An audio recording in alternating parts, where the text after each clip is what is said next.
Started on our next meeting. Welcome to the Monday, April 27th regular council meeting. I would like to start by recognizing that we are gathering and governing on the unceded traditional territory of what is now known as the Comox Nation, and we are grateful for their grace and collaboration as we do this good work on their land. Could I have a motion to approve the agenda, please? Move approval. Second. All in favor? That is carried. Councillor Brecky is not with us. He is away on a boat somewhere, hopefully safe and enjoying himself. Minutes for adoption, regular council meeting April 13th and Heritage Committee March 19th. Move the minutes. Second. All in favor? Those are carried, and we have a delegation from Tanya, who likes to come every council meeting. Come on up, Tanya, and tell us about MRDT. Pretty much feels Every like that, council, right? every board. This is just what you do now, all the time. That's just my go-to. But look, I have a nice new presentation with some new pictures for you to look at. We'll turn the lights down low so we can really enjoy those photos. A beautiful image of Love's ice cream.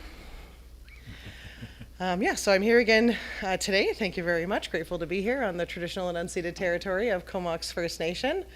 Just have a couple of quick MRDT updates. So on April 1st, the Town of Comox Council voted to support an independent MRDT application for within their municipality.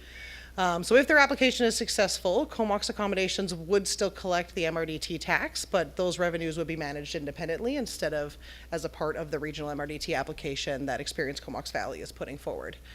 The regional district does not require Comox's participation for a successful regional MRDT application to the province. And the financial impact of Comox not joining from Experience Comox Valley, anyways, our budget is approximately only about $60,000 from over $900,000 total. So the financial hit, even though it's unfortunate that they're not joining as part of the regional MRDT application, the financial hit is only about $60,000. So we'll still have a very robust budget and can deliver enacting those 5-year MRDT strategical business plans, as well as working towards our goals and objectives in the 10-year tourism strategy. So for revenue update, the revenue estimates updated for 2027 at the 3%. As I mentioned, we're looking at just over 900,000. This is quite a conservative estimate. We now actually have the numbers back from 2025 in the city of Courtenay, which was over $500,000. It was 515,000, which is awesome. Great to see that it's an 11% increase over 2024, and 2024 was a 10% increase over 2023. So if we continue on these trends, we're looking really great. So I think it's pretty realistic to expect that total would actually be closer to $1 million rather than just a little bit over 900,000. So in total, with the OAP revenue, those from like Airbnbs, VRBOs, we're looking at close to 1.2 million in total. For our accommodation support, taking Comox out of the equation, we have 18 total eligible accommodations with 4 or more rooms.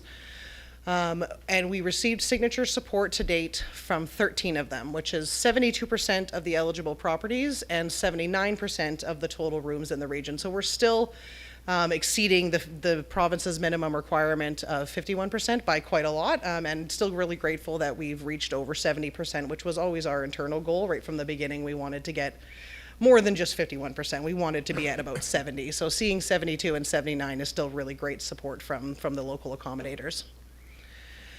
And also, just as a quick reminder of the number of businesses, so even though it's the eligible accommodations with 4 or more rooms that get the official vote, there are many businesses in each of our communities that benefit from Experience Comox Valley's free resources and supports. So we're looking at approximately just under 500.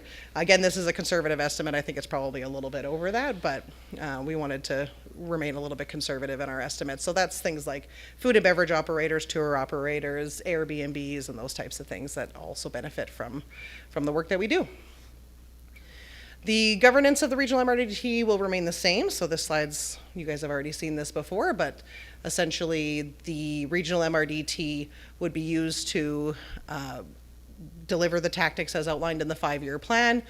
We would enhance the advisory committee and conduct regular check-ins with the participating communities, and the 1-year plans for each of the following years would still be approved at the CVRD board level. And then the online accommodation platform revenue, those are those dollars that are dedicated for affordable housing projects. The regional district would redistribute them back to the municipalities where they were collected from. So it's at the municipality level and the community level to decide what to do with those dollars, as long as it fits within the eligibility requirements from the MRDT programming.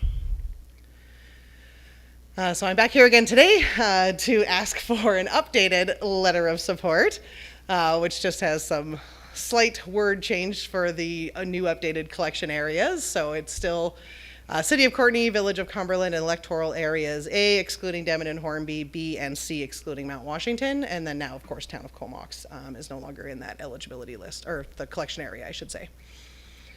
And then we're going to go back to the board on May 12th, so hoping that we can have those letters of support before May 12th. And then with those letters of support and everything else that we have collected for the application, request a final approval from the board, and then that should allow us to submit pretty soon after that. We'll have everything already ready to go and can get it into the province before they break for summer, which is great, because that'll allow us to hear back from them a little bit sooner. Any questions? Thank you so much for that again. And maybe just a quick question before I turn it over to council, and what's the turnaround time guess on the province? So the province, by their application, they say 3 to 5 months. It just really depends on when it makes it to the agenda, when they discuss it at cabinet. So that's why I said if we get it in before they break for summer, that's going to mean a much quicker turnaround. If we have to wait until after summer, we might get bumped back a month or two. Right. So there is a chance that there might be a little bit of a gap in collection this fall. But I mean, if it happens, it happens. We've still got 5 years of really good revenue coming in. So. Okay, great. Council, any questions? I guess just the obvious one. Is this going to change your marketing materials at all? Does this mean you're going to drop nautical days, things like that, from the marketing, or? So we still market as a region, but it might change, say, like the resources and services that we offer for free. It would be something that would be discussed for all the participants to decide, what's the best foot forward. Because, for an example, one of the approaches that we've looked into is doing like a tiered level of support, where if you're a fully participating community, these are the resources that you get for free and the benefits and how you appear in our marketing. Whereas if you're participating in the service but not contributing to MRDT, that might be a level 2 participant and then not at all in the service. And what does that look like? So yeah, those are the discussions that would be at, like with the CAOs and the CVRD, as well as our tourism advisory committee, for what's kind of the best moving forward. I think there will be some changes, but I can't say for sure what those will be. Okay. Yep. Yeah. Thank you. Yeah, I'll just add to that the free rider program, freeloader problem. We contribute and we join because we can get outsized benefit as a small community for our contribution, and we can magnify it into $1 million and join part of $1 million program. Exactly. If it becomes apparent that you can not do that and still gain the same benefits, then I would fear different decisions next time around. Yeah, definitely. So I understand the feelings around Comox withdrawing from the MRTT and also from the tourism service, but they do contract with Their fee for Experience service. Comox Valley, so they are paying for tourism in their own way, but not with MRDT. Yeah. They are giving something. They're just not doing it with us. Which is their prerogative. Any other things I before don't know if I say can that? say that any differently than my cohorts have. So it's unfortunate that we're not working together as a valley on this. That's what I'll say. But thank you very much, and happy to support. Thanks. Yeah. Thank you so much for being here. So there's a recommendation there, and if we do want to write the letter, we would need to add that as a send revised letter at the end of the recommendation. No, that's actually, it's in 5.1. Is the Oh, it's separate. recommendation. Oh, sorry. Okay, just do the I move the thing there. council support the Comox Valley Regional District application to the province of British Columbia for municipal and regional district tax to MRTT in the following accommodation areas: Comox Valley Regional District Electoral Area 1, excluding Denman and Hornby Islands, Electoral Area B, Electoral Area C, excluding Mount Washington, the City of Courtenay, and the Village of Cumberland. Second. All in favor? Thank you. And the next one? I'll just backfill that one. That council receive a delegation from Experience Comox Valley regarding municipal and regional district tax application update. Seconder? Second. All in favor? All good. Thank you. Those are done. Oh. Thank you. That's okay. We just reverse them. Yeah, It's right. fine. Yeah. Still works. We did all the right things. Thank you for don't need being to here, one. Tanya. Next up is Town of Comox requesting support for a community labor market partnership.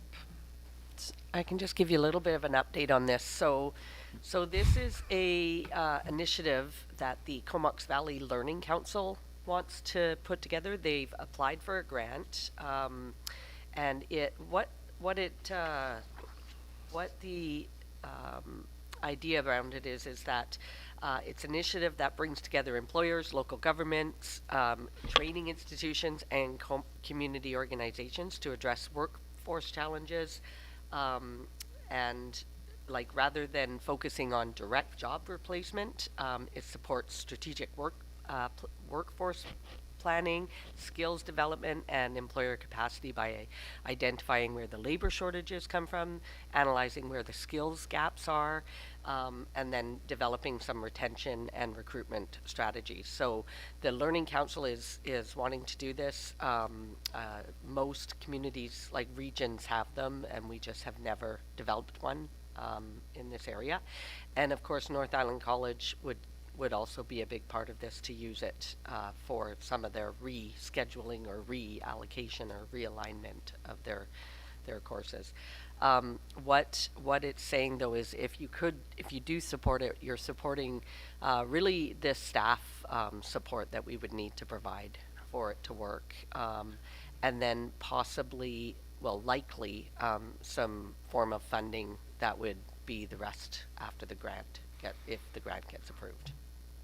And but that's the unknown part, and I think that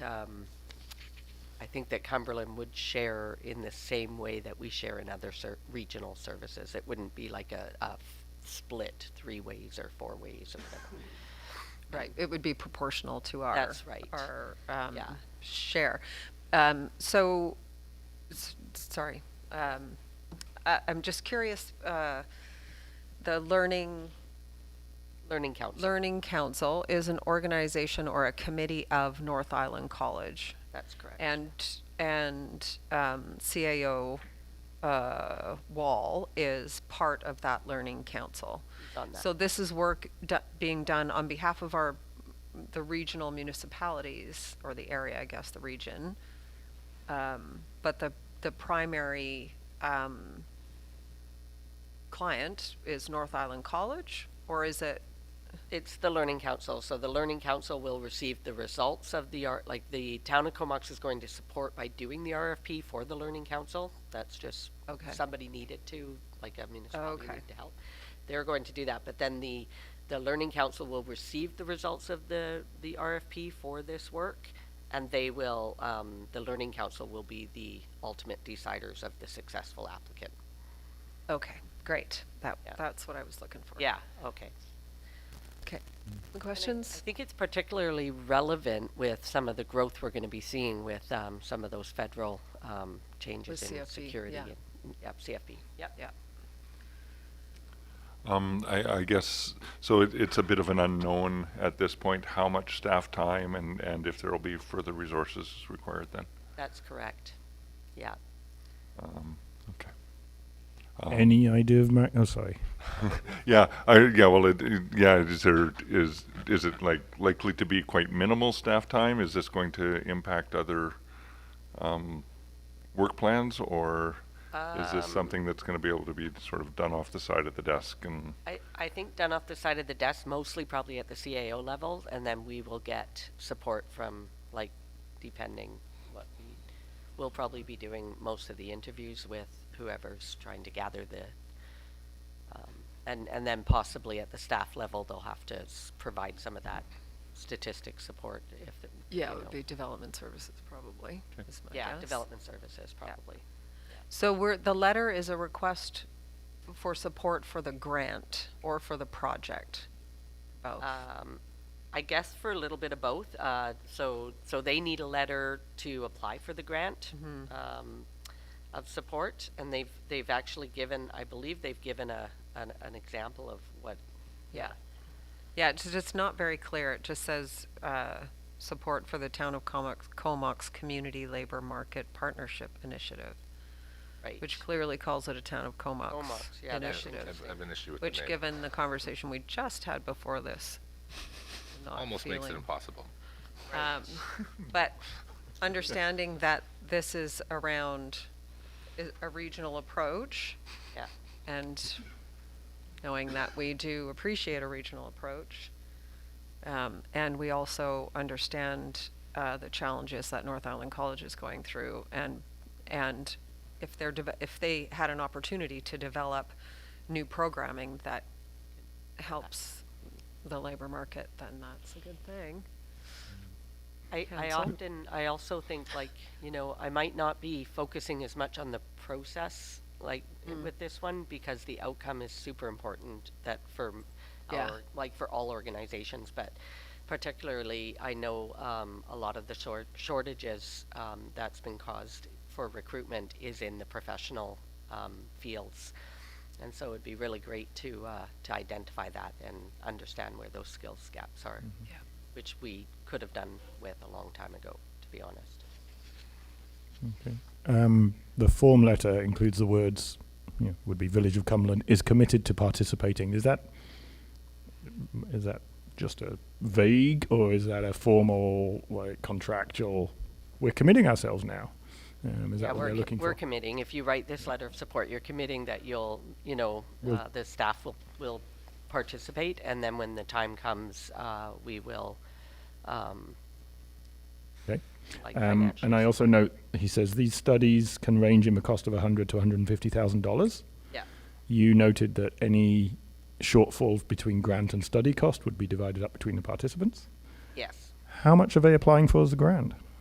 I think they mentioned that there might be possibly $40,000 to $60,000 left unfunded, and then that would be throughout the organizations. And For all three so communities. so That'd be just a bit $5 of grand quick for math us. with that. Yeah. We're 1/10 of the population of the three combined, so that'd be a $4,000 to $6,000 Commitment. commitment on our part. So that's And that's what I was thinking, between 4 and 8 is what I had kind of thought around that. Yeah. So, And staff time as well. And some Plus staff. staff time.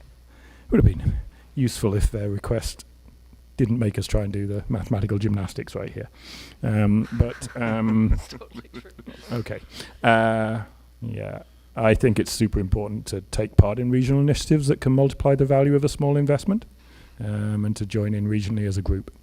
And I mean, to that end, do you want a motion now? Or I are we just still wanted to say, I think, given the fact that none of us has none of the municipalities in the region, or the areas, have an economic development function, someone needs to do this work. The Chamber's doing part of this work, so I appreciate the initiative as well on the part of the Learning Council and the Town of Comox for taking this on. And I would say that is the Town of Comox's CAO's background. Yeah. Economic development. So it seems to be a fit He sees the need. for his Yeah. support. Okay. Ready? Yeah. Okay, so yeah, despite the last report, I think I'm coming down in favor of this. Okay, well, I'll move that council receive the correspondence from the town of Comox regarding community labour market partnership, letter of support request, and direct staff to draft a letter of support. Second. All in favor? All opposed? Thank you. Okay, unfinished business. Municipal Protected Areas Program, BC Nature, Canadian Protected and Conserved Areas Database. So we had a presentation, I'm going to say last council Yep. meeting, from BC Nature around submitting all of our protected areas into the database. So we can count it towards the 30 by 30 by 30. And I think we had some mixed feelings about that, but it seems like a good thing to do. Just like the last one. Anyway, yeah. Any comments or questions? Yeah, I think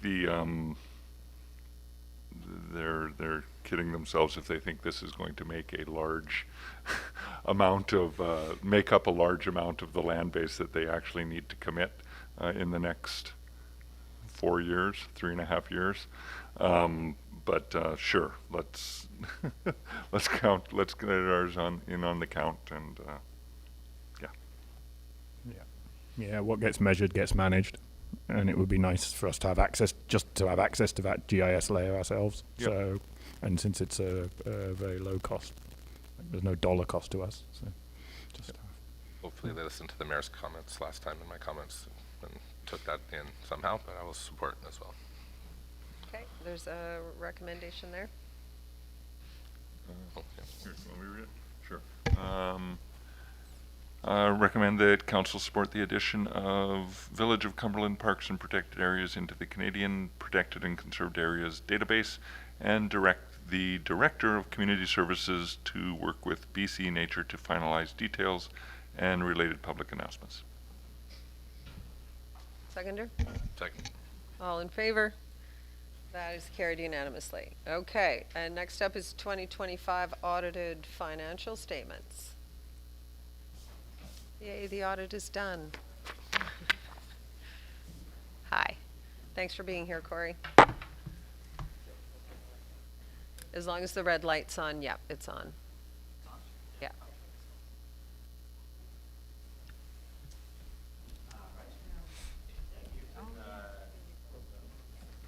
Clicker, oh, lights.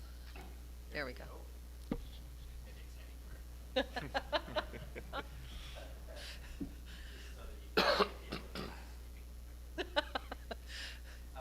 you for inviting me here today. For several years, so thank you for working with us on the audit. A big thank you to the director and the staff. So I'll take you through some highlights of the 2025 financial statements, and then I can kind of get into some questions. I'm going to play with the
bank than liabilities, it's above 1. Right? That's sort of the magic number there.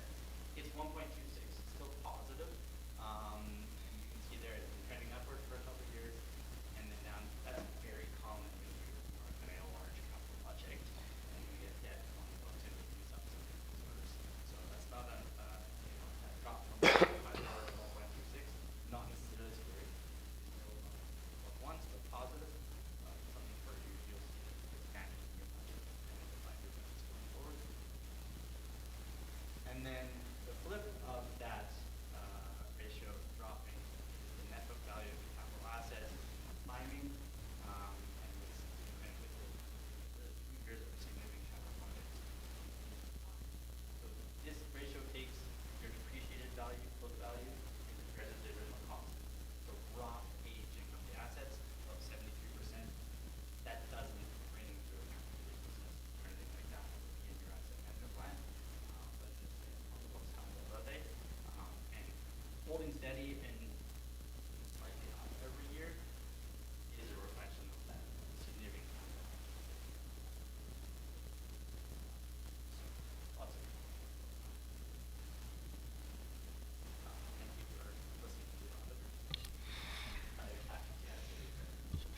Thank you for making that easy to understand and interesting. Questions, council? Not a question, but I just always find it interesting that we put $75 million worth of tangible assets on our books when those things seem to rarely actually be assets. They're more things that we need to just continually pay for over time. Yeah. Yeah. Yeah, that's one of the things with the little transitory cost of financial statements. Yeah. Replacement cost, and yeah, if you had to replace, as you can see with some of the projects you're doing. What we're constantly, For a couple of $1,000, for a couple of million. yeah, we're constantly replacing. Yep. Just a bit of a follow-up question on that. Does that count toward those assets? Sort of guide what we can borrow? You do have debt limits, yeah, with not necessarily the assets that would drive that, is the level of debt that you incur, right? So the equity ratios, the ceiling. So are those debt limits set by our revenues, or are they set by assets that we hold on the books? Combination of things, and with municipal plans, where you have to do it, your ability to service the debt Yeah. and you paying for it, as well as the other factors in there, right? They don't want to get over leveraged. They have mechanisms that they think community struggles, you can't make them payments, but they don't want to get. Yeah. Okay. Sure that they Okay. Interesting. Thank you. No questions. Nice to see you. Just glad we've never had to go in camera with you. I have one technical question. It's a due diligence question, not because I have any doubt what your answer will be, but because of experience in another organisation. Statement of reserves. The numbers that are stated as reserves are actual cash or cash equivalent instruments with suitable liquidity. Yeah, that's something we've been looking at in other organizations, looking at very closely now with all the if there was a period where they were drawn down or general fund pulled it back to reserves, we would flag it in our line better. Thank you. Great, thank you. I just have a question. I'm always so curious about materiality because I know it's just a percentage. But is there a practice ever of like dropping that or making an exception like every so many years to do just a different level of testing? So I'm going to answer that in 2 ways. I mean, one is theoretically the risk that you as the council are comfortable with. Mm-hmm. I'm not calculating it, we have conversations, but if something was happening, let's say in the bizarre scenario, there's a conversation of just amalgamation conversations or other things like that going on, then there might be more scrutiny on the past statements. Mm-hmm. More scrutiny on the past statements will draw materiality. Oh, okay. Other thing is, in conjunction with the materiality, we do what we call risk-based auditing. So I can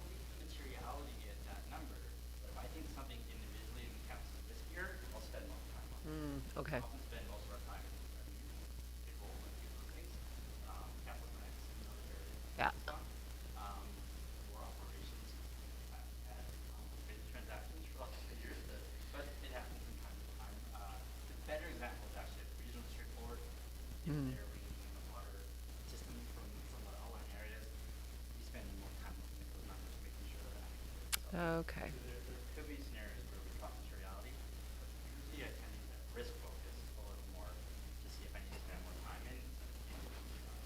For sure, that makes sense. Thank you. That's great. Okay, so there's a recommendation there, council, if there's no more questions. I will recommend that council receive Corey van der Horst, CPACA from NMP, to present the auditor's report to council for the year ended December 31st, 2025, and that council approve the Village of Cumberland audited financial statements for the year ended December 31st, 2025. Second. All in favor? That is carried. Thank you so much. Okay, and next up is the Cumberland Rec Center roof repair project.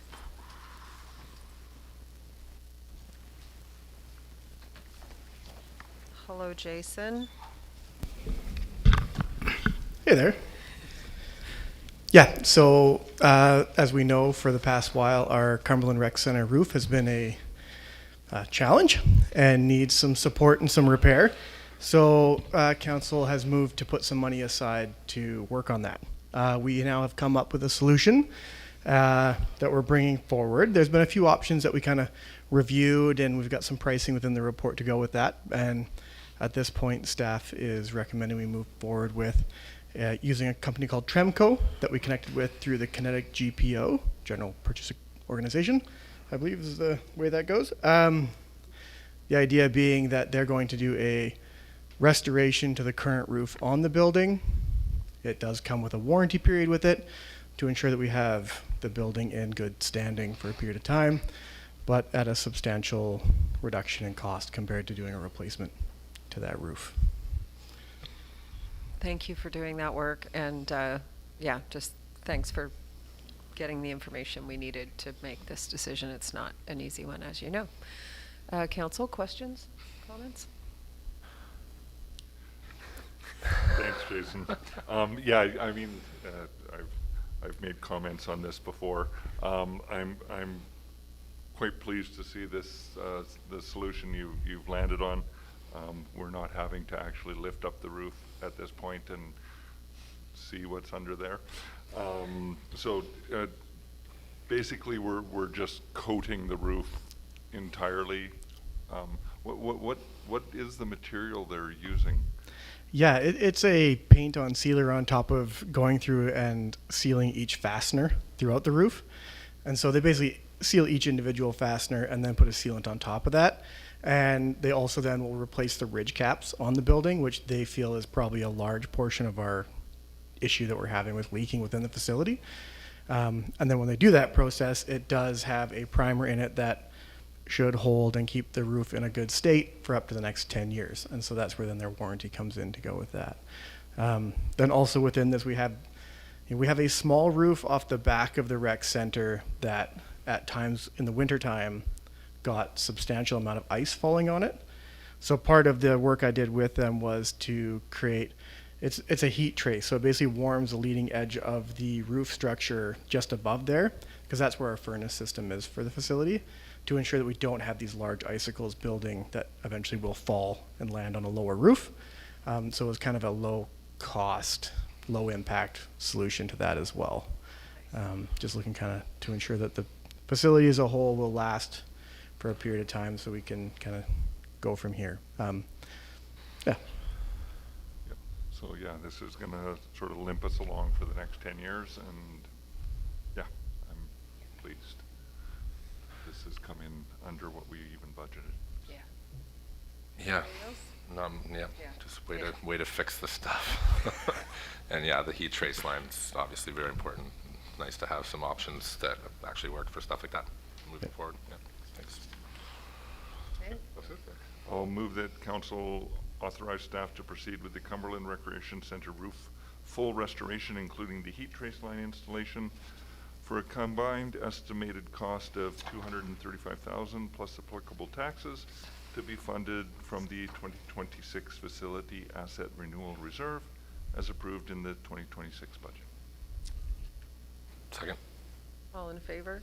Sorry, before you go, I know you said in your report when you're hoping to do it in the summer, but we haven't Yes. contracted anybody yet. We don't know whether they're available. We have them connected in, so as soon as we have this approval, I'll be messaging them tonight to get timelines, but they believe it'll take about 4 weeks to complete the work, and they've already been contacted and kind of in the queue. So I don't have a firm date of when they'll show up until we got this approval, but hopefully we'll have that soon. Excellent. plans So to our do that this staff summer. won't have dripping roofs for the fall atmospheric rivers. Excellent. Thank the you. goal. Thanks so much All for right, that. thanks, guys. Okay, next is solid waste collection. Transition from manual to automated waste collection service. There's a lot of running around happening. Here we go. Okay. So many pictures today.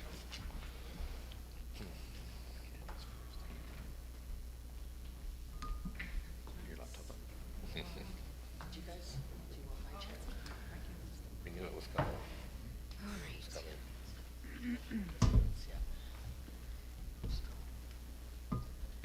Fire. See what I hear tonight. You have a solution? Forward to hearing that. Thank you.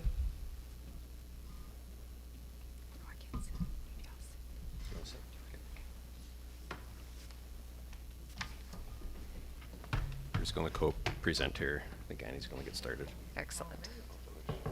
Yes, so Dave and I will present the proposed transition to an automated waste collection service. And Michelle may also jump in to provide additional information.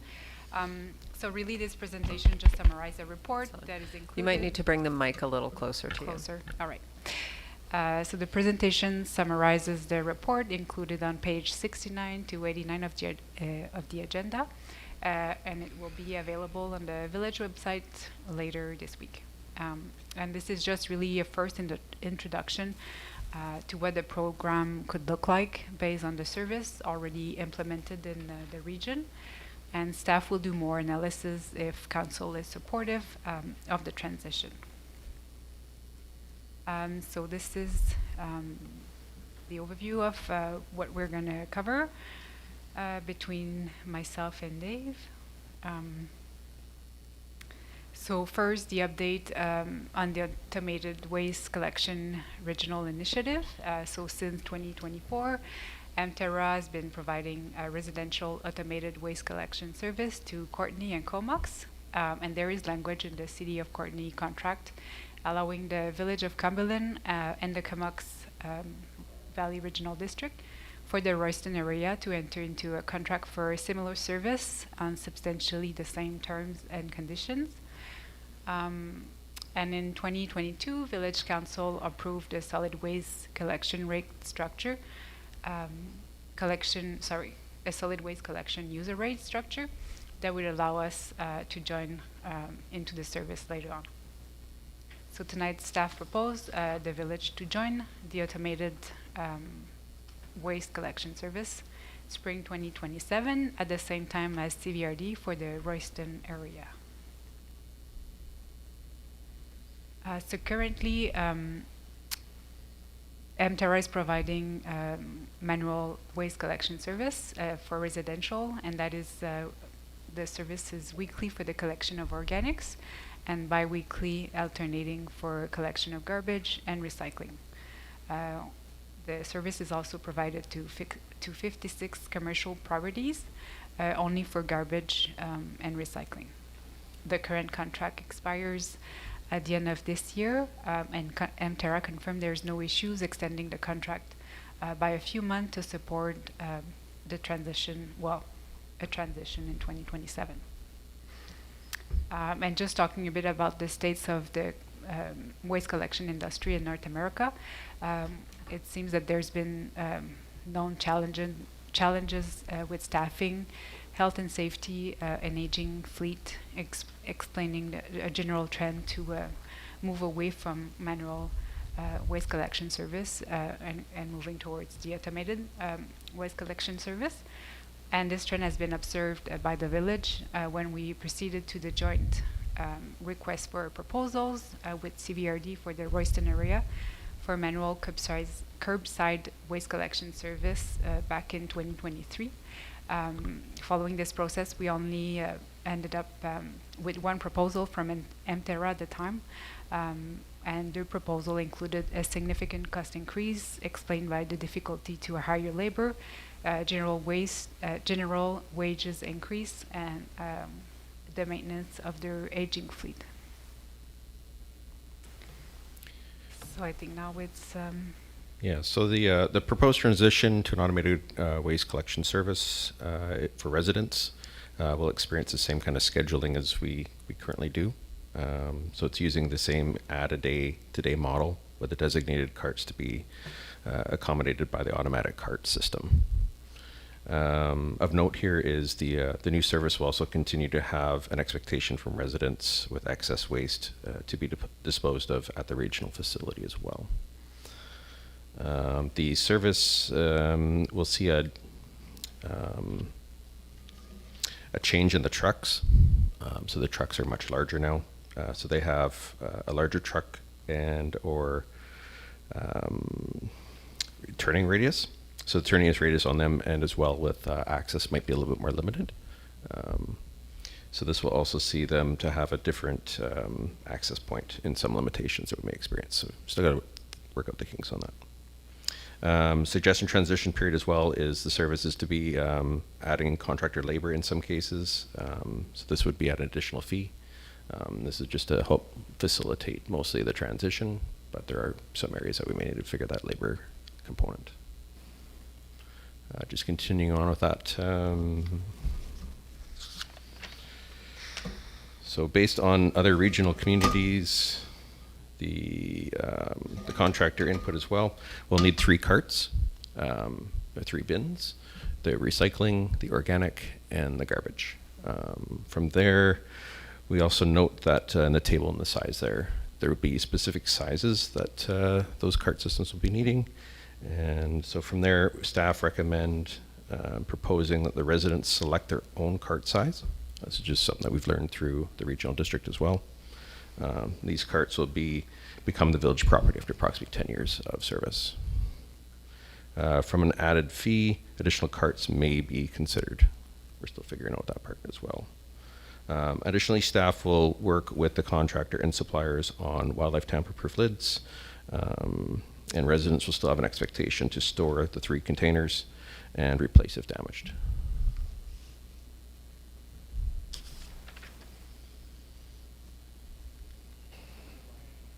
Yeah, wildlife, yeah. For commercial properties, as Annie mentioned, there's 56 sites, approximately. And mostly they're concentrated in the village core.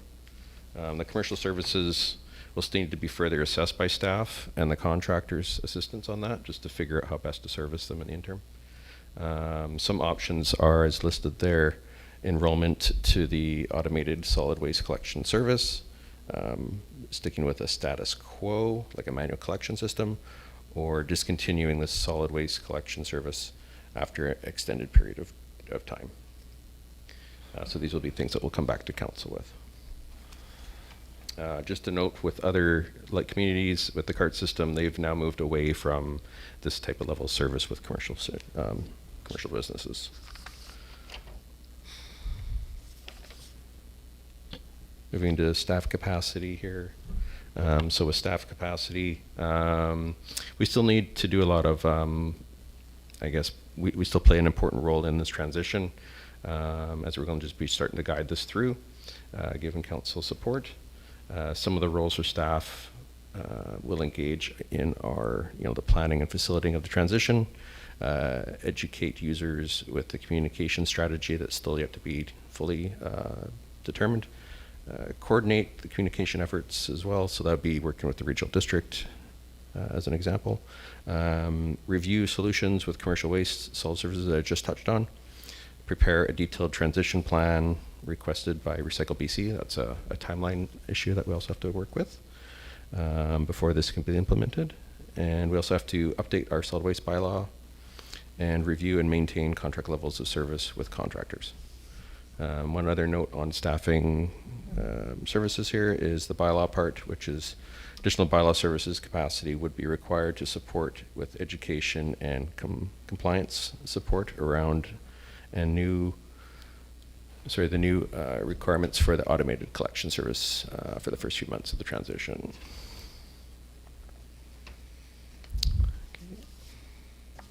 So just touching on the communication strategy that we just mentioned.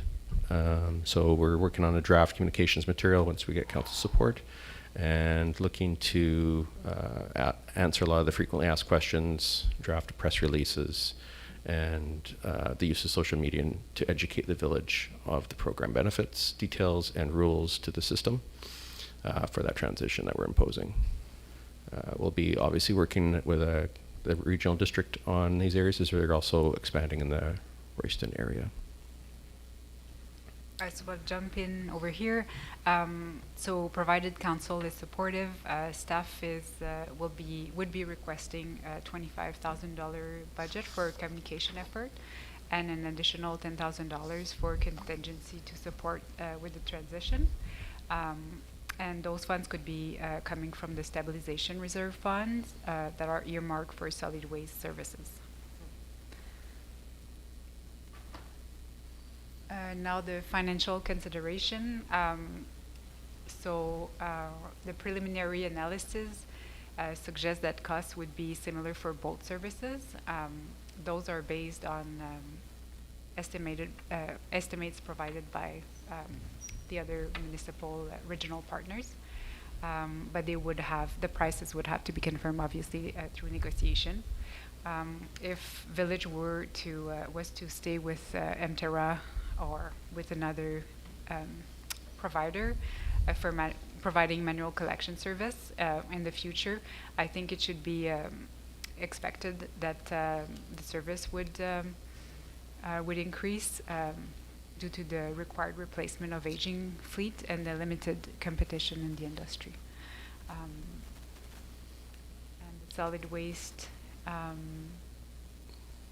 residential fees are currently charged to residents is $68.40 per quarter for a total of $273 per year, and that covers the collection service, the tipping fee, and some minor administrative expenses.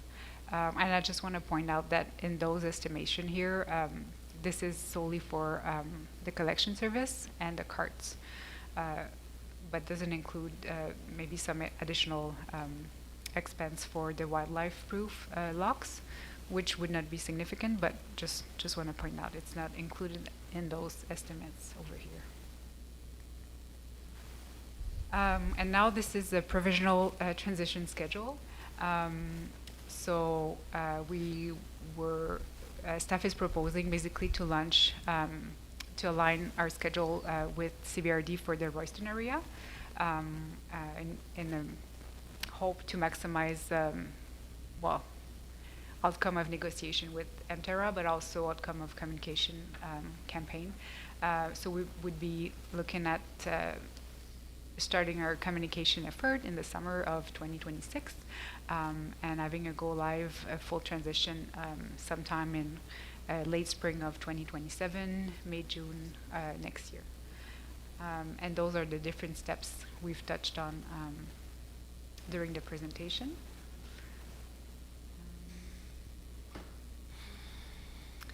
So staff is recommending council to support the transition, and you may want to jump to the... so staff is recommending council to support the transition tonight. The list of recommendation is included on page 69 of the agenda. Council may also ask staff to bring more information prior to make a decision. There's also other alternatives included in the report. So I think we are ready to take any question council may have. Thank you both so much for walking us through that. Questions, council? Who wants to start? Yeah, sure. Okay. I just clarify. So $68 a quarter. So that's $5 a week, is what I'm paying for the current situation. Is that what proportion of that is tipping versus collection? Do we know? I'm not sure. Okay. It's not vital to know it if it's not offered. It's not straight away. I'm just getting the feel for if a contract was to, for example, double in price, it wouldn't necessarily double the rate at which I would pay because the tipping fees won't change, right? Yeah. That's all. Okay.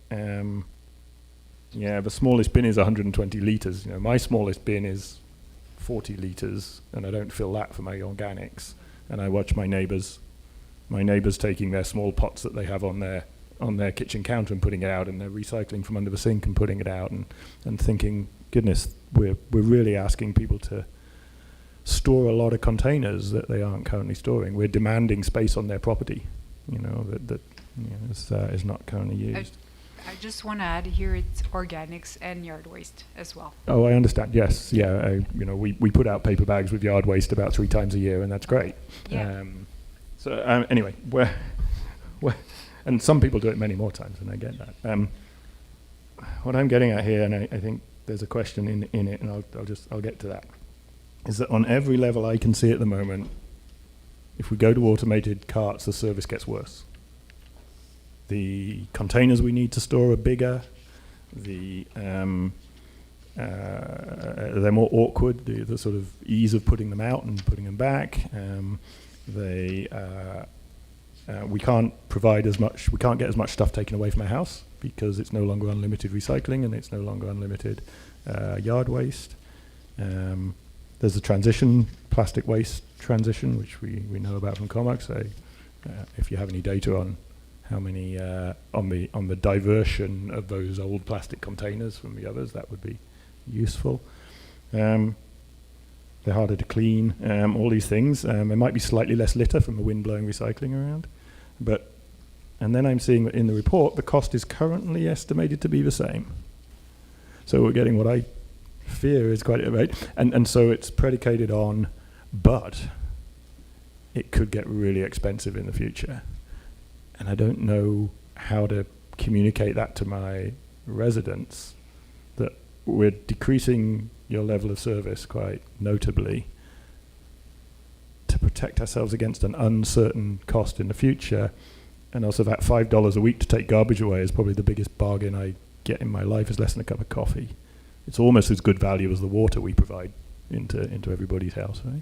It's so if that were personally to go to $10 a week and I still didn't have to drive to the dump and could still get rid of everything else, I'd like residents to be able to characterize that and say, oh, if it doubled, of course we'd go automated, or oh no, I'd still want to stay manual.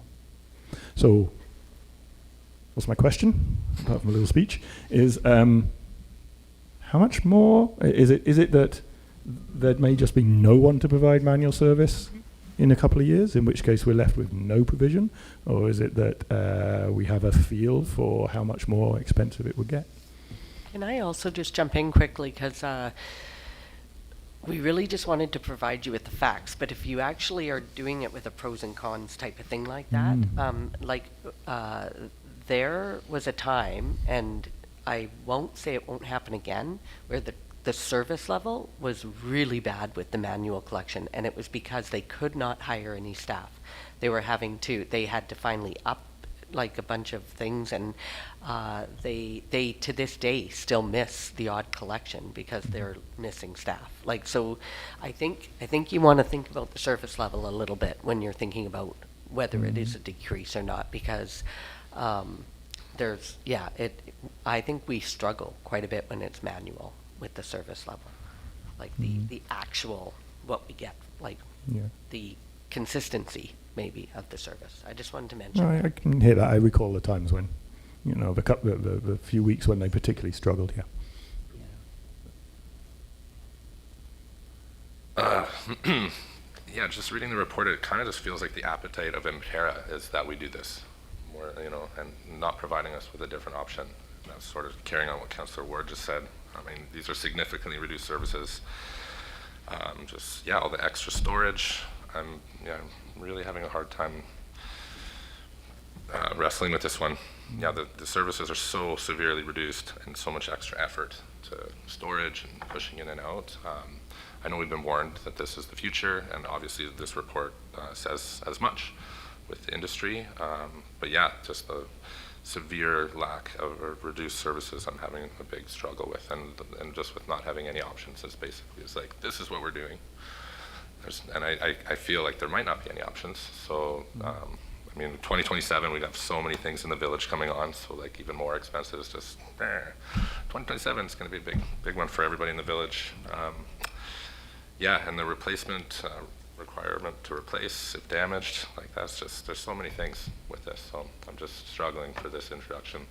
But yeah, I'm supportive in theory, but I just, if there's no other options, I'm just obviously supportive, but I don't see any, so yeah, I'm just struggling with this. Yeah, thanks. Yeah, thanks. Well, I mean, there is one other option. We kick the can down the road and we go to tender for next year, and we see what they do. It's a total gamble because we don't, like you said last time, we had one company bid. And if they decide, well, no, you don't want to go to automated, we don't want to bid. And then we have no garbage service, which is a very real risk. Doing it ourselves is a non-starter. Yeah, I'm struggling with it as well, with the same concerns. But I'm not sure that I want to take that risk either. Pretty risky. One question I do have, though, additional carts for growth, 200 inventory of each size, so 600 carts.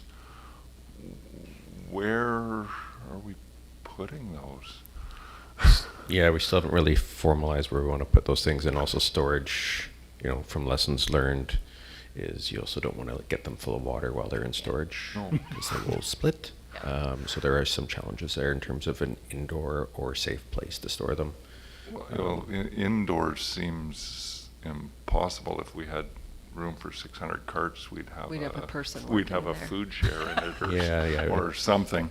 It'd be better utilized. Publix Works yard in it, or something. So I'm struggling a bit with that component, and just the cost of that space, or the opportunity cost of that space is. If I could jump, that's something staff could look into, like how much do we need for, like, let's say short-term growth? What is our estimation, and maybe work something out with Antera or the cart, whoever provides the Suppliers, carts. yeah. Like in 5 years from now, can we put in another reorder for the next little bit and Yeah. just go on like this, Yeah. so we don't have to cover the 10 That would years? that would make much more sense Yeah. to me, Yeah. because that's. Yeah, it's just a recommendation to have some extra I capacity. know how in much your space order. I'm setting aside for my 3, and it's. Those are my thoughts. That's. Yeah, I just want to comment on the level of service. So I understand that people will be limited now to one bin of recycling, but what we do right now is put 2 smaller bins out, and I am happy to have one larger bin. It's way easier. It's going to have wheels and a handle that I can pull instead of lifting it, and half the recycling goes all over the street. I spent a good deal of time last week on pickup day picking up compost because somebody on the street didn't have a lid on their container, and so every time I'd pick it up, the crows would come back and strew it all over the street again before the thing picked up. So I also appreciate the lids. And having a substantial garden on my property, 120 liters doesn't scare me at all for compost and yard waste. But I understand that it is a significant change for some people, but I also see, people in the community who are putting 10 bags of compost out, which I think is maybe not entirely equitable. So I think there's some equalization there, and I also think there's an option for cart size. I don't think any of us maybe are like, yay, let's have another change in garbage. we have struggled with garbage since I got on council, so that's like 8 years now.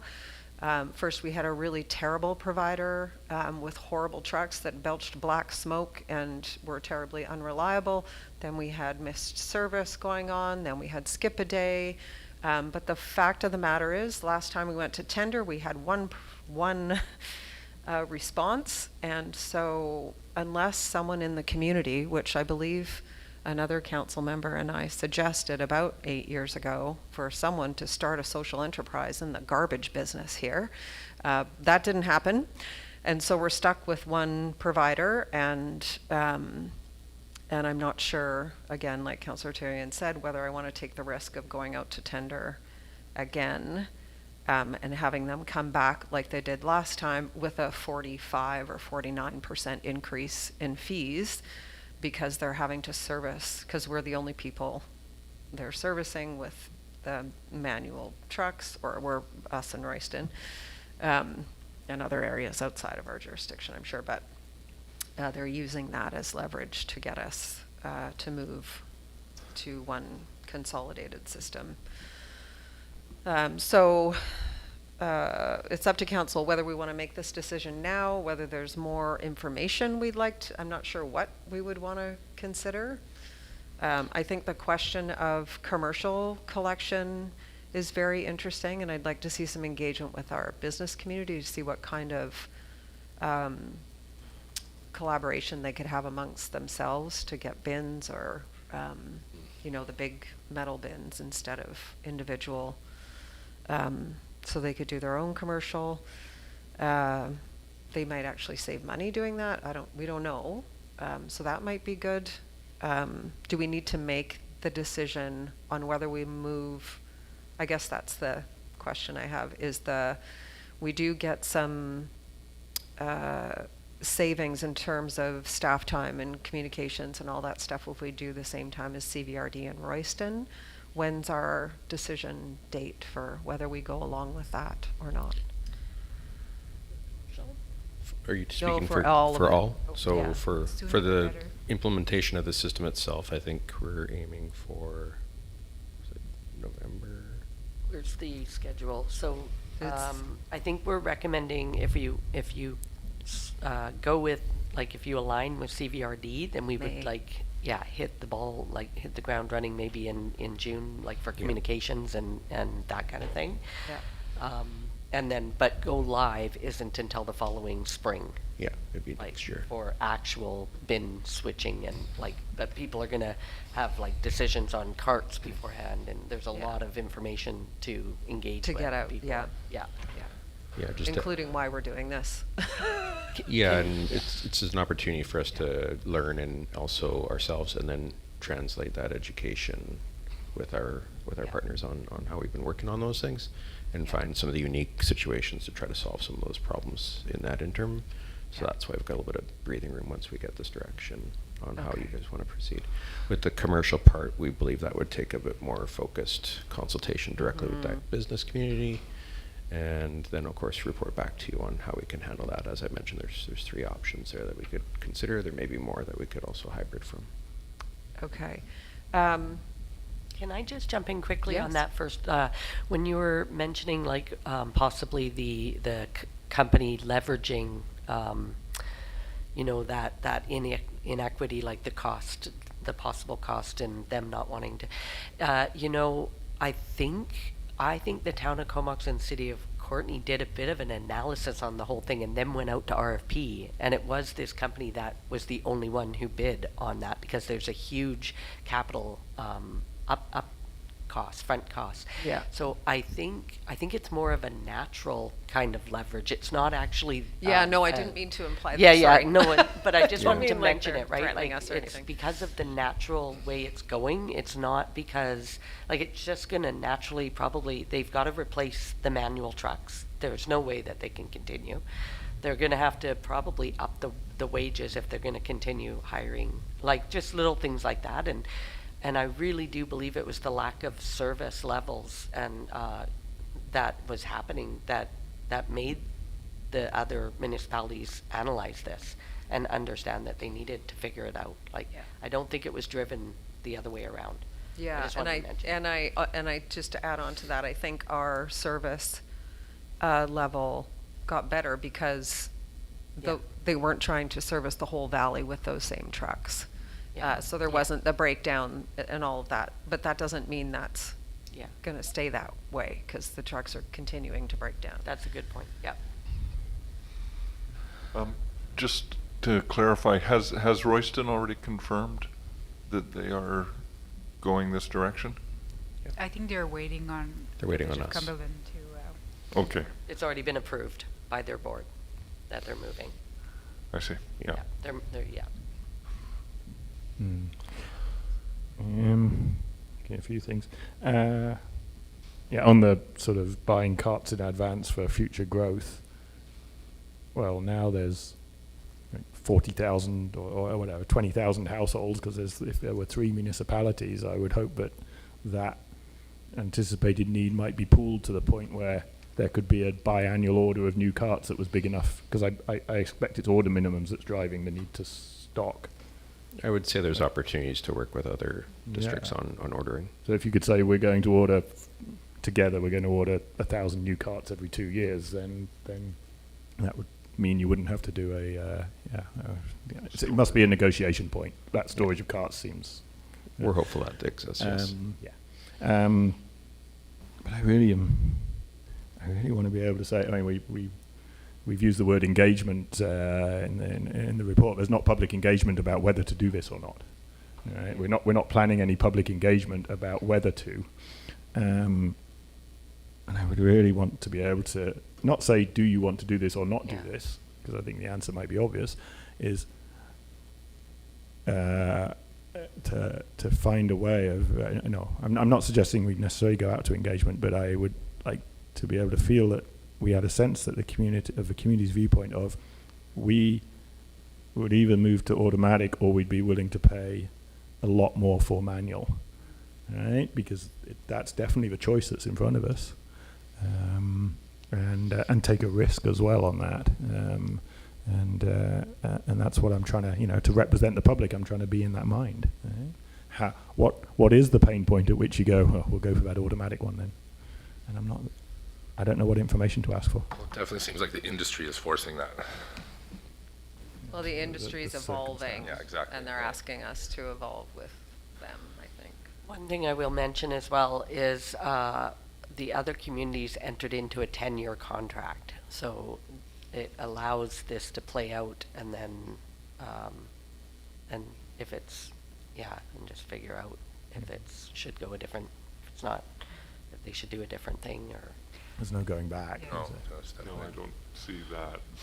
No, like But at the not same go back to time- manual, but. Yeah, and at the same time, I mean, you're locked in for 10 years, so you kind of, your pricing, this Yeah. is not going to change for the next 10 years, so. That reminds me of a question I had.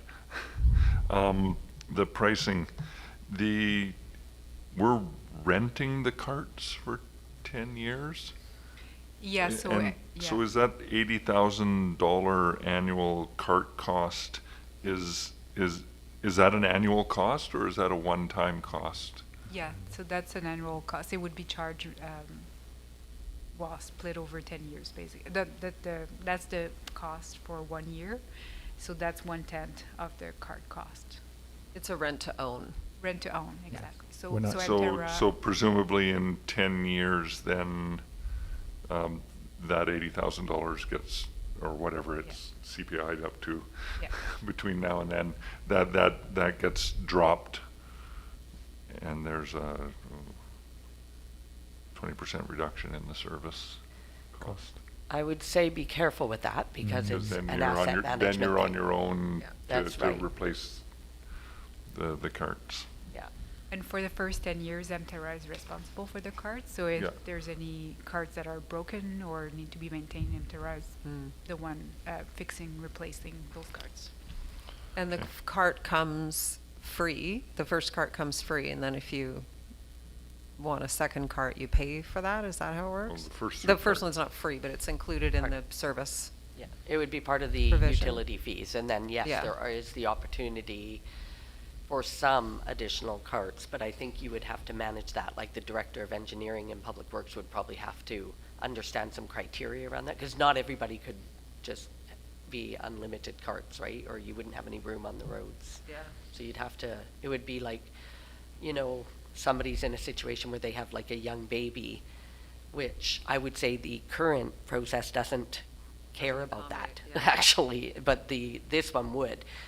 Family has a young baby, lots of diapers or whatever, and so then they could, for that year, purchase, you know, rent an extra cart and have that service, which, yeah, something like that. Yeah. It's a scenario that we could try to figure out with Yeah. the supplier and the contractor on how we would manage that. And then, so there are some areas where we know that we'll have challenges getting the truck access, and so they might need alley access, or they might have to take their cart to the end of the road or to, you know, the next house over or something. Yeah. Or one-way streets sometimes might be a challenge for the opposite Yeah. side houses, yes. Yeah, so Some scenarios there. what, just off the top of your head, what number of, like, is that 2 or 3 streets? Is it 15? Is it, I assume it's the downtown core, it's like Penrith. Yeah, I mean, And Michelle done- Yeah, did some so I good took a ride research. around with the Mterra guy, right? Yeah. And of course, if you do make Penrith one way, that would be the arm is just on the one side of the. So everybody to be walking their cart So over they to either the walk other their side cart of the street. across, or Yeah. there might be the possibility, he said, of the south side of the street putting their carts in the alley. Right. However, our alleys there's pieces Yeah. of it that wouldn't fit the truck. So then, but he did mention, like, yeah, there's a possibility maybe you're going to be having to go down that alley anyway, depending, right, which they already do. But this particular truck is bigger than the other ones.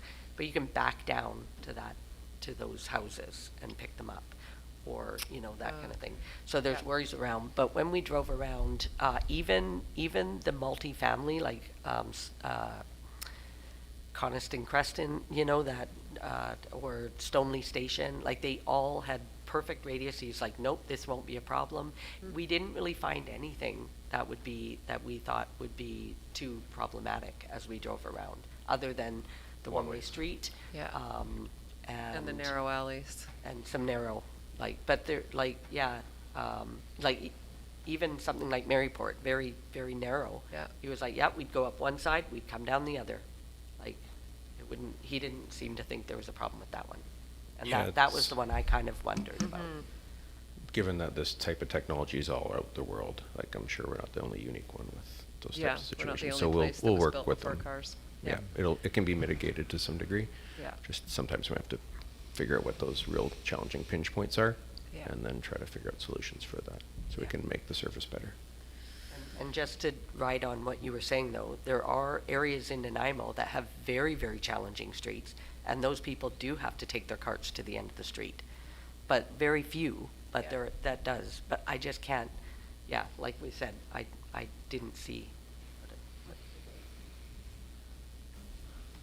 Yeah, just what Council Ward mentioned earlier, I personally throw out very little garbage, so it's just like an economy of scale. It's just so much space and garbage, but like I throw out a tiny bag every month kind of thing, so it just kind of, I know this is the future, and I know we probably don't have an option, but I don't barely throw out garbage, so this seems like a lot. Is 120 the smallest garbage? I think currently that's all they're offering, yeah. Yeah. But no, sorry, there is an 80. There's an 80. There is yeah. an 80. It's closer. And what's a regular, you did this, what's the regular, what's a regular garbage? Well, my gestures now. My garbage can, which is a fairly regular, you know, it's like 2 feet wide and 3 feet high type thing. I think that's about 90. Yeah, And we have a 91, 20. green, like mini wheelie bin for, you know, the green ones you can get. Yeah. That's for our compost, and that's 40 something. It would be lovely but I think that's way too small for automation to work. Yeah, the truck obviously with its collector arm needs I a get certain it. size to be able to grab it and Yeah. pick it up. And it's using an I RFID definitely chip in need the them. larger compost Um, bin, Yeah. so smaller garbage. I'm trying to, if I'm just trying to find data that could overcome my, you know, sort of not gut, but my reasoned resistance, because my initial, you know, few weeks ago, if you'd asked me about this before, I had your excellent report. Right? It's because I've got the information. A few weeks ago, I was in the sort of, it's the way we're going to have to go, and don't see, it's going to be tough, but but we'll do it. And then now I've got the information. So but what was interesting to me was 10-year contract, locked in, known. Do we know so we would be able to come in on the same terms as the other two municipalities? Similar terms. Similar terms, so we'll okay. have to negotiate. And again, I think going with Royston would give us a bit of leverage. Do we know what their escalation is per year? How is that fixed? I'm not sure exactly. There was some calculation there, CPI and fuel price, but now they are EV, so I'm not sure how that worked out. Yeah, because they're using electric, that's their choice, their commercial choice. That does insulate them from fuel at the moment. They must be pretty happy about it right now. So there is definitely, a benefit of knowing a locked-in price with a CPI-like escalation for 10 years is actually, putting my financial hat on, that's a very attractive thing that might help me here. But that communication, I'm not sure how to communicate that to help our residents understand why we've had to, if we go this way. And what I have heard from, because I definitely spoke to the other communities about how this went, and I think we've got lots of learning from them going first, which is always great and appreciated that they took this leap first and had all their residents yelling at them before we will get all our residents yelling at us. But they said there was some of the challenges were mostly about the cart size and people wanting different cart size. So I think we worked that out. And the rest was just a factor of change. And then the other thing that you've got in the report is around people with disabilities or something who can't get their carts out, and that there's accommodation for that. And do we know what the cost of that is at all? I No, don't not think we have yet. rates on that yet for labor. Okay. I think But I I know MTER wants to, I think, help with an education part of it at first, but I don't know if sustaining that additional Yeah. labor over the 10-year contract would No, be a it different is. conversation. It is offered, I know in Courtney anyways, and I think it's around $30 a month. Oh, okay. Yeah. Definitely have to confirm that, but Yeah. Yeah. And then, So- spacing out your carts would also be a factor in the lessons learned and getting them orientated correctly is Yeah, another putting them part in of the it. right spot. Yep. Yeah. So that there's room for the machine to grab them. Yeah. And then the $25,000, if we don't go with Royston and share their communication strategy, is that $25,000 enough if we decide to wait and get more information or survey the population or whatever we decide we want to do to not make this decision right now? Is that enough for us to go alone? we're not even, we're just estimating, okay, Yeah. it was, we're not even 100% sure, without getting some help and understanding what kind of communication would be needed. We're not sure exactly how much it's going to be, but we talked about that today, and we don't, while we'll have we'll be able to go with Vivian's expertise because she's done this before and that kind of stuff. If we go with Royston, that's what we were thinking is going to be the most benefit, not really cost savings. Right. Okay. So we could put whoever does the communication for us, we could put them in touch with Vivian and kind of do the same thing. We don't have to reinvent the wheel or learn things, but we probably could. I'm sure she'd help us as well if we didn't do it right away. Yeah. So it's not really about the cost savings. I think is just more likely The collaboration and Collaboration side the of it. leverage we have with having Royston go alongside, yeah. Yeah. So you mentioned, if we were to delay and maybe survey the population, I'm pretty certain if we surveyed our the people, the answer would be no. Well, it depends on the question you ask. Well, it does depend on the question you Or ask, how. but sure. But that it would be it's really hard to communicate the factors that we are weighing around here in enough detail, enough to get a to get people to spend the time and intellectual energy to educate themselves to the point where they're ready to make an informed choice. That's our job.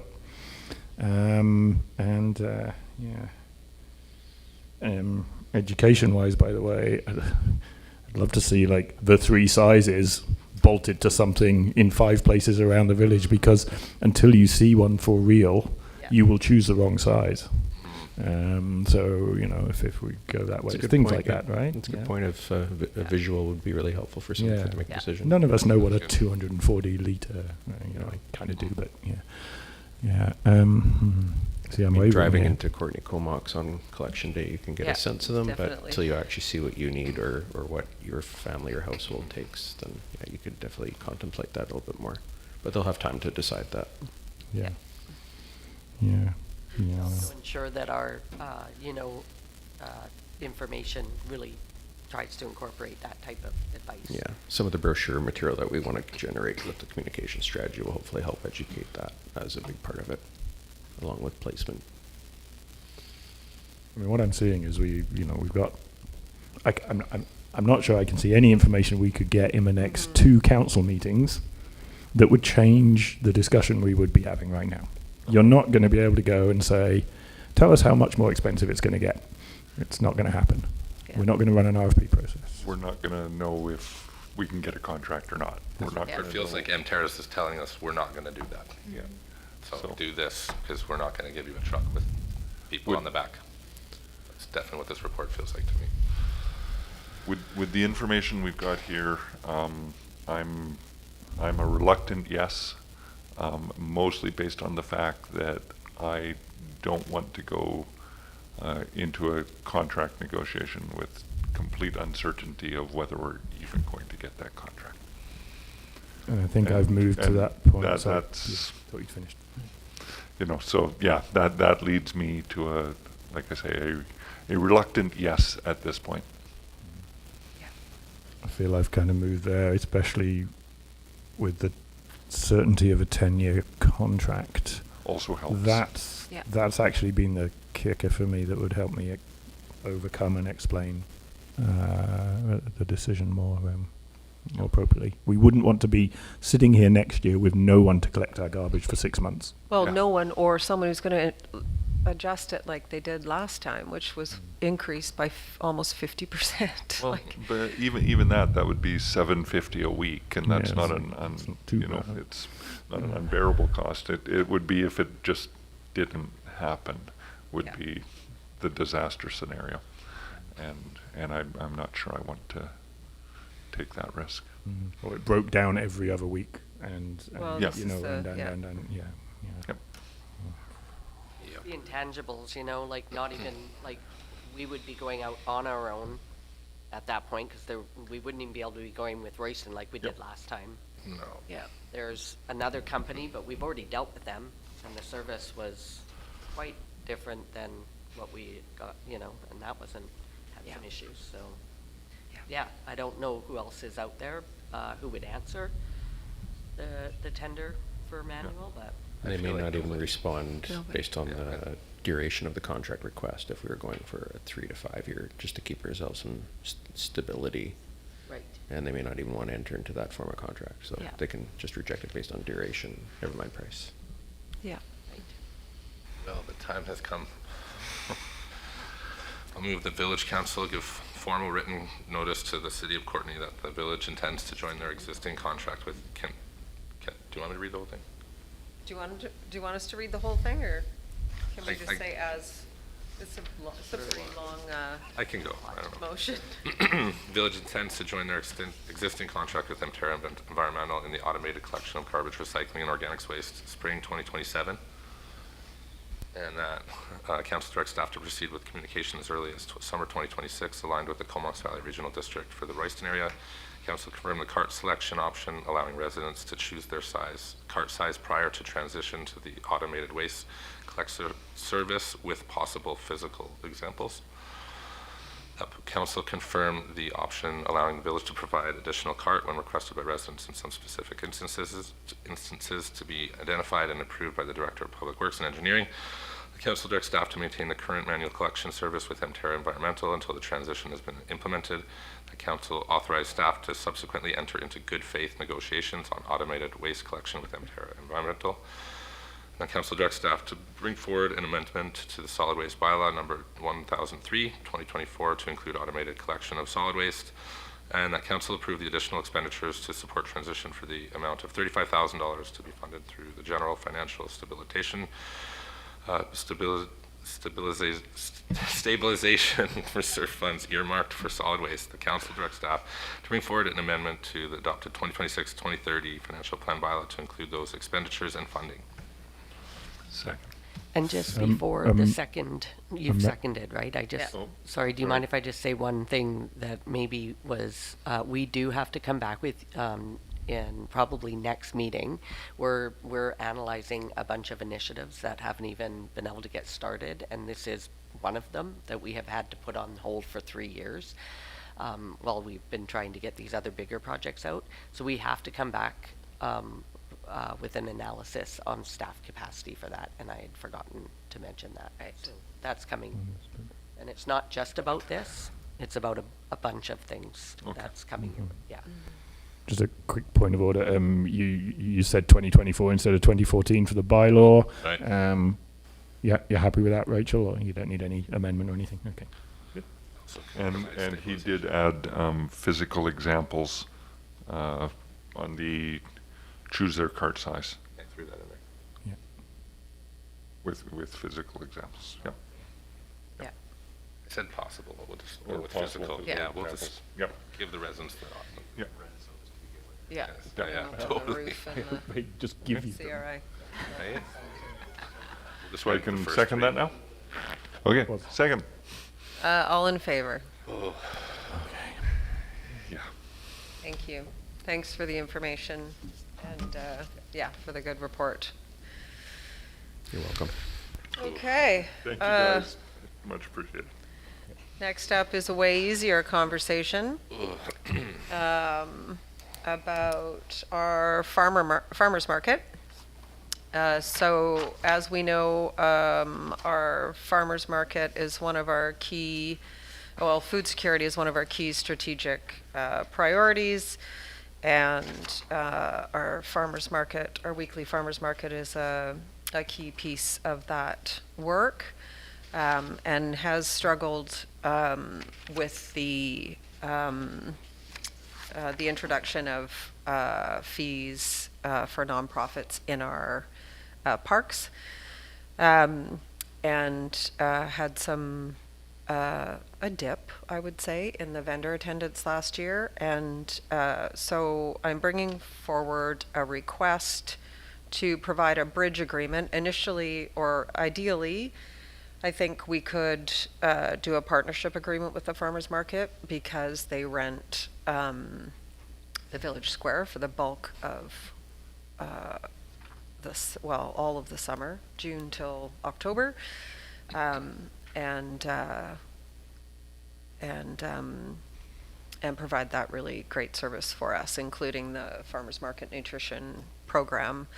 And education around food security and local food and all the other good stuff they do, including a community table at every market. So I'm looking for support for a bridge agreement for 2026, so for this summer and next, that includes annual funding of $11,000. 1,100. 1,100, sorry, 1,100. Storage of their equipment trailer on site at Village Square, which is critical to their operations.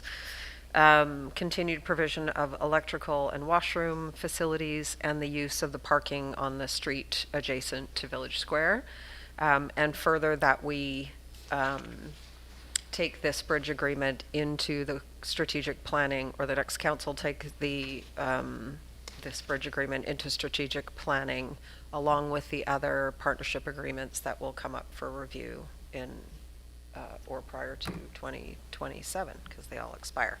So this is to get us to the same place as all the other partnership agreements and then consider them as a potential group. I don't Well, that's not exactly what we're doing, but we'll consider them all at the same time, roughly. Questions? Comments? I really like what we're trying to do here. I've just got one question. The storage of the trailer,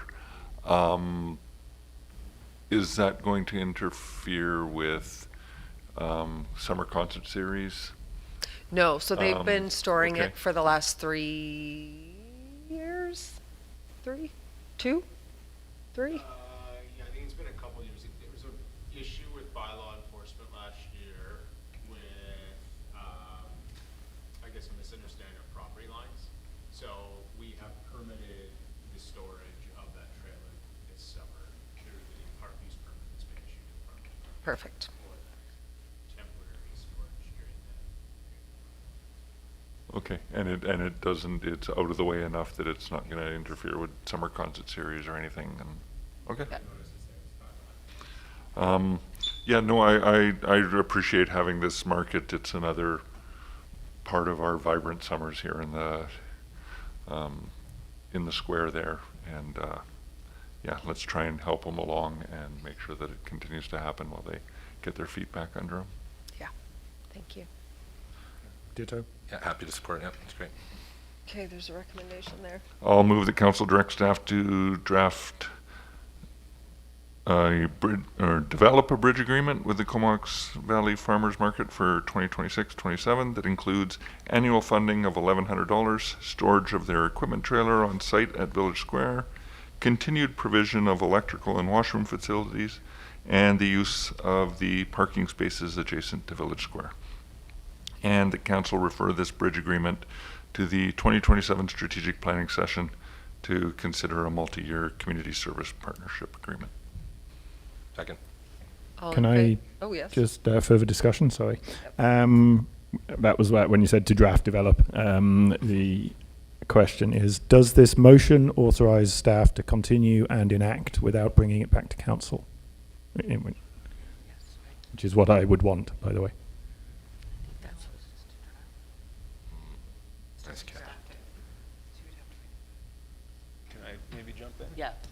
Yeah, if that's council's wish, I would suggest us adding and to authorize the CAO to execute and the mayor to execute the agreement, and then we wouldn't need to bring back. Okay. Okay, so my amendment. Okay, so my amendment I would add to the end of this and authorize the CEO and mayor to execute the agreement. I'm happy with the amendment. Second both. Okay. All in favor? Thank you. And no, that's fine. Just for clarity, it's also to rescind the previous Yeah. December motion, because council has already Oh. approved a grant of $600. Can A- I a just, year. yeah, Do can you I wanna just say what that would be? Sure. That council would rescind motion 25-253, that was made, that was approved, December 8th, 2025, that provided a $600 grant to the farmer's market. Okay, and that hasn't actually happened yet. We're not actually asking her to return the money. No, a check requisition is being held until this decision tonight. Nice. Okay. Yeah. Okay, I'll move that we rescind motion 2-253 of just 25-253. 2 dash 25 25, dash as in 25. 25, okay, Yeah. 25-253 of December 6th. Yep.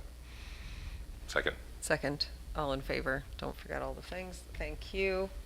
Okay, that's carried. Thank you. Thank you, guys. Next up is property tax rates bylaw for the, I don't even know how many times we've talked about this. Quite a few. How many times? How many times? So this report is to provide council the 2026 property tax rate bylaw for consideration of first, second, and third reading. The tax rates must be adopted every year before May 15th. And staff presented preliminary information to council based on the completed roll in March and brought further information in April when council approved adjusting the 2026 tax rate for class 7 managed forest to a ratio of 19, and also adjusting Class 5, light industry, and Class 6, business and others, to create a balanced budget, which works out to a ratio of 3.07 for Class 5 and Class 6. Just briefly, market changes, confirmed with the revised roll, is about 0.97% for Cumberland when we look at the total 2026 assessments. This is slightly lower than, and actually we're looking at a 0.67% for a single residential family, which is slightly lower than the market change for Courtenay and Comox, which is averaging 2.9% for Courtenay and 1% for Comox for a typical single family residential property. And now for the non-market change,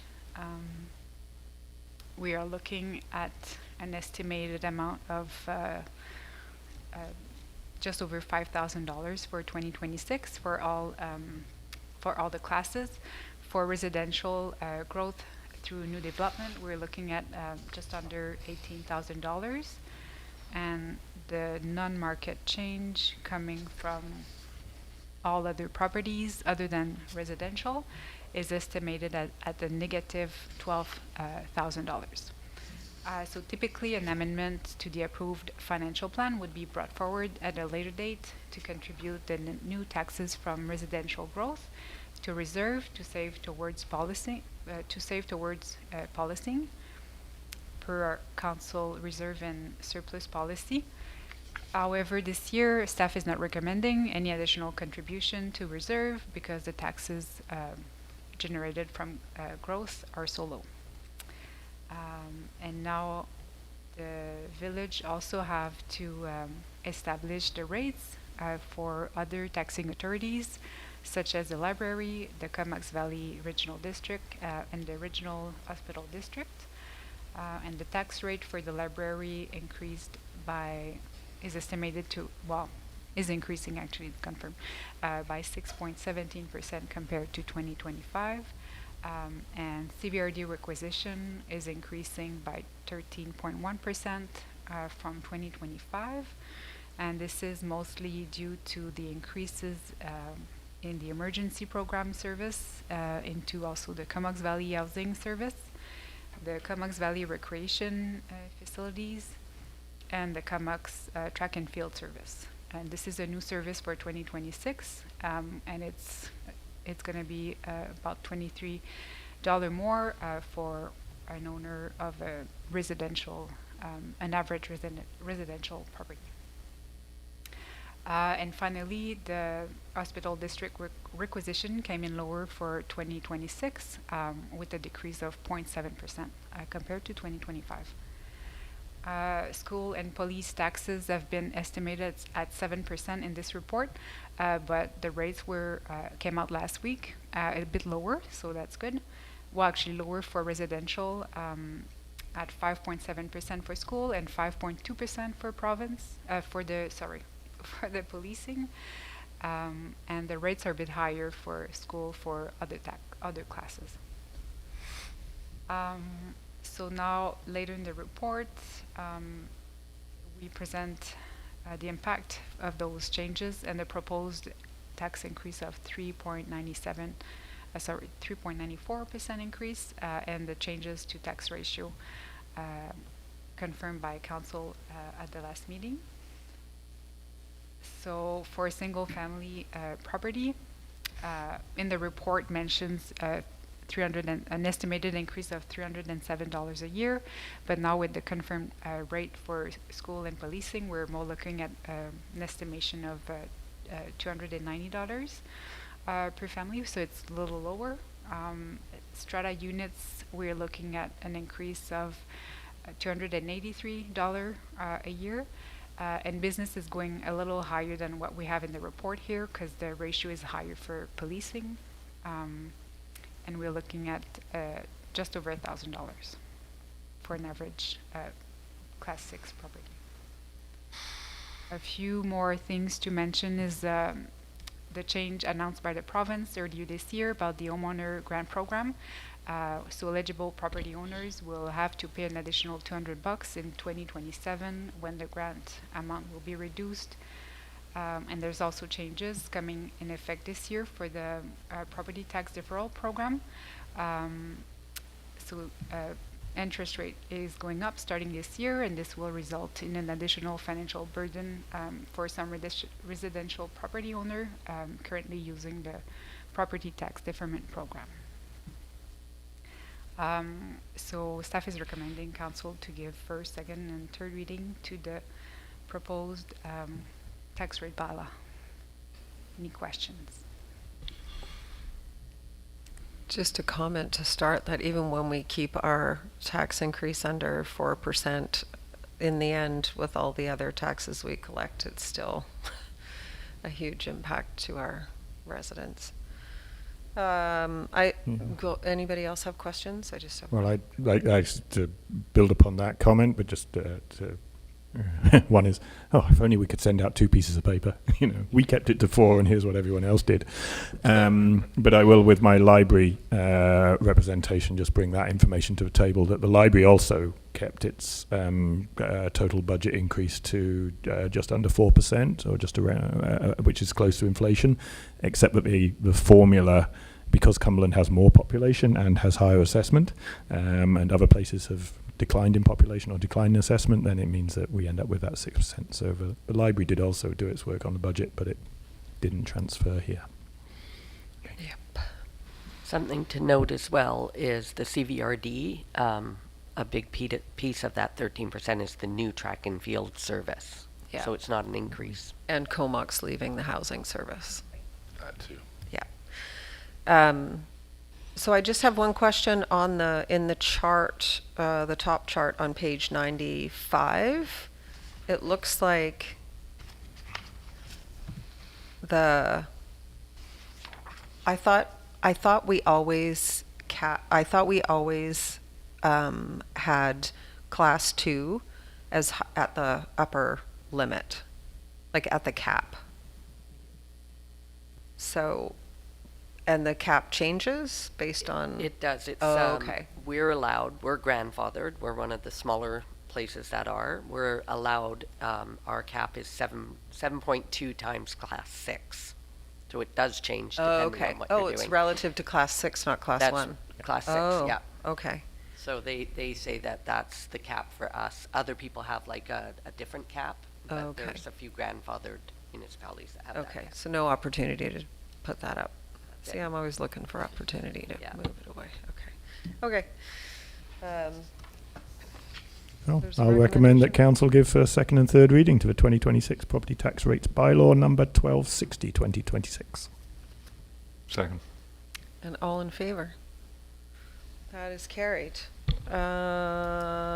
Next up is notices, motions, and announcements, which there are none. And question period. Question?